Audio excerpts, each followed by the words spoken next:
With Gabriel Martinelli now out with an injury, the four famous words come to mind. We told you so.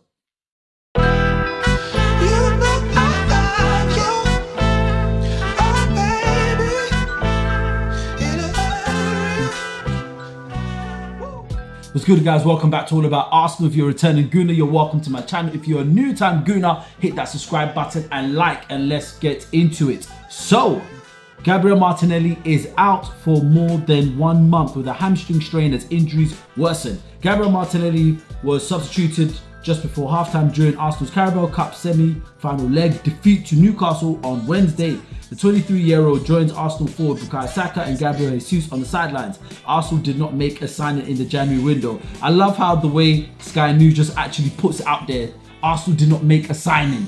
They didn't, and yes, we all know, and I think it was all eyes on Arsenal, and I think there was a lot of pressure upon us as well, and because other teams knew we were desperate for a forward, a lot of them were probably playing games and trying to add premiums such as Ollie Watkins, which we didn't exactly actually go for. I think that was a bit of a desperate move, and I've always been told never do business when you are desperate. I see it like this. We're out of the Carabao Cup, we're out of the FA Cup, Champions League's a bit of a stretch. We're effectively 9 points behind Liverpool. Even if we do bring on a striker, what big of an impact could that really have made at this stage? I know football's all about opinions, but let me know what you think in the comments. I think if we were in the run for the Carabao Cup, if we were still in the run for the FA Cup and a good position for the league, let's say we're 2 points above, but we're struggling a bit, or we're 1 point behind Liverpool, I would say yes, bring on a striker because there's a lot to play for. With Champions League still there and the chance of us getting to a final being slim, there's probably not much we're going to win. So it probably does make sense to just say, you know what, save it to the summer and come strong. Arsenal have had a very funny season. We've had a lot of injuries. We've had a lot of controversial red cards that have gone against us. We saw what happened with Miles Lewis-Skelly and the fact that we got charged by the FA for crowding the referee, which is absolutely nonsense. A lot of people are blasting Miles Lewis-Skelly because of his celebration. Nobody reprimanded Haaland for all of his antics at the Etihad when he threw the ball at Gabriel, was cursing at Jesus, saying to Skelly, who the F are you, and famously saying to Arteta, stay humble, eh? No one said nothing to him then, but when Arsenal do it, it's a problem. Arsenal are targeted anyway, and that's not even conspiracy theory, we can actually see. So what are Arsenal up to nowadays? Yes, they've gone to Dubai, like they always do, after achieving absolutely nothing. They are rewarded with a little break. Do they need it? I think they do, because they definitely have to get their head back into the game. But there's news, transfer news. Diogo Jota. When I saw this, I thought, could it be? Really be? But anyway, let's go into the news. Diogo Jota to Arsenal. You know, I love the way they just put like it's gonna happen.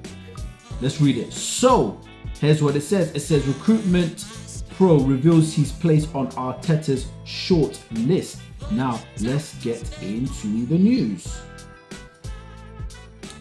Says Arsenal plotted a move to sign Liverpool star Diogo Jota in the summer as they look to strengthen Mikel Arteta's attacking options. And don't we need it? That is according to former Man United and Blackburn chief scout. Okay, this is the chief scout. He probably knows what he's saying. Who remains very well connected with the game, as he exclusively told Football Insider that the Portugal, I don't want to say Portugal, should be Portuguese international, has emerged on the Gunners' shortlist. The 28-year-old, and I've got a problem with the age. I don't know if I'm age biased, but I just kind of think that with the project that Arsenal having a relatively young squad at this moment in time, if we're in the summer, I would say go for a younger option and go for the player that you really want, that's going to make, you know, a tremendous impact, like Isak, for example, Victor Gyökeres, Nico Williams, young, good, you know, ages. But then if you're going for someone like Jota, that shouldn't be a priority, that should be an extra. I'm a bit age biased about football, but anyway, the 28-year-old's ability to play on both through the middle and out wide is seen as a valuable asset as Arteta looks to add further versatility to his squad. This comes after Brown told Football Insider that they're still determined to sign an out and out goal scorer to replace Kai Havertz, who is not a natural number 9. There's a feeling at the Emirates that natural goal scorer could be the difference between the Premier League contenders and a title winning side. A natural goal scorer, yes, and backups on the wings, especially for Saka. Jota's record of a goal every 148 minutes or 0.6 goals per 90 arriving at Liverpool from Wolves in 2020 have made him one of Arsenal's top Arsenal top targets for the role. Let's go into his stats because he's had a few injury issues. He's currently valued at about 50 million.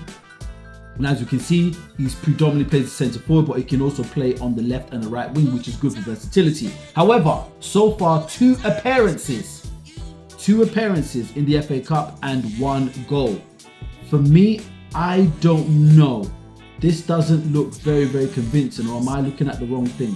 I think I might be looking at the FA Cup only. Let me wind out that.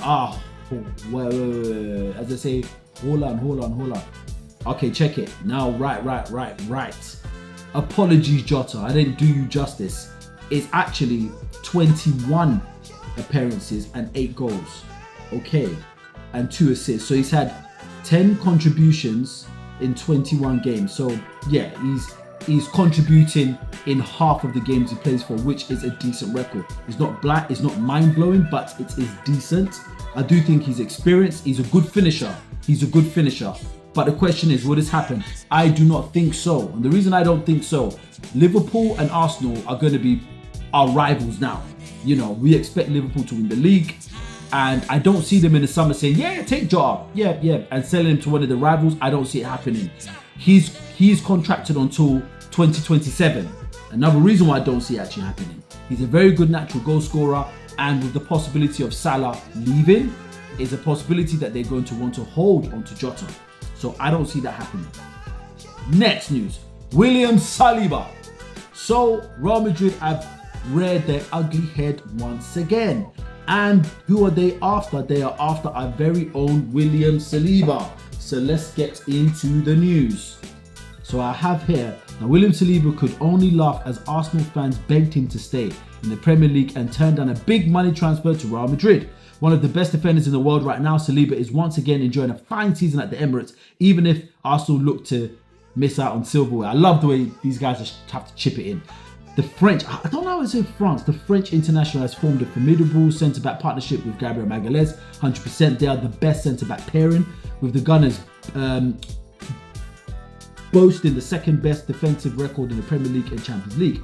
Unsurprisingly, the performances have caught the attention of rival clubs, and it's recent report that Real Madrid view the signing of Saliba as an absolute priority this summer. Arsenal do not fear losing their star player, however, and even if they did want to sell him, they would demand a higher fee than the transfer record for a defender, which is 80 million for Harry Maguire. Laughable. And the player himself appears to have laughed off a suggestion of a transfer to Los Blancos, when the very subject was brought up by a couple of supporters. As you can see, there's a picture there. He's signing a shirt. A guy says to him, Saliba, do not leave us. We need you. I'm just mimicking. He probably doesn't sound like that.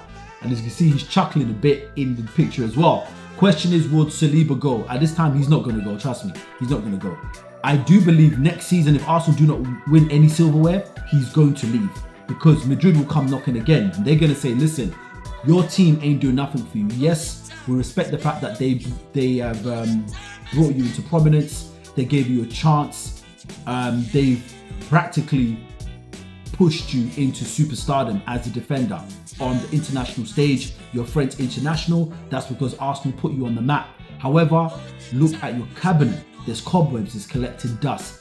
At the end of the day, footballers, they love money. Footballers, they love money. But one of the things they want at the end of their career is to, boast to their children, grandchildren, look what I've achieved. And that's what means a lot to football players. So I don't see him going in the summer. I do think next season, if we don't pull our act together and at least win something, a Premier League title and another domestic, trophy. Champions League would be great as well. I do think, yes, I would say, listen, he's gone. I would, if I were Arsenal, I'll probably go for another centre-back. I know you say, yeah, we need a forward, baby. But if we are trying to go for the Premier League and other domestic cups in the Champions League, we lack depth in our squad. So I would say, just in case, go for another Mark Gahey. And apparently we're also interested in him as well, but I'm not covering that as well. Today is Saliba and Jota.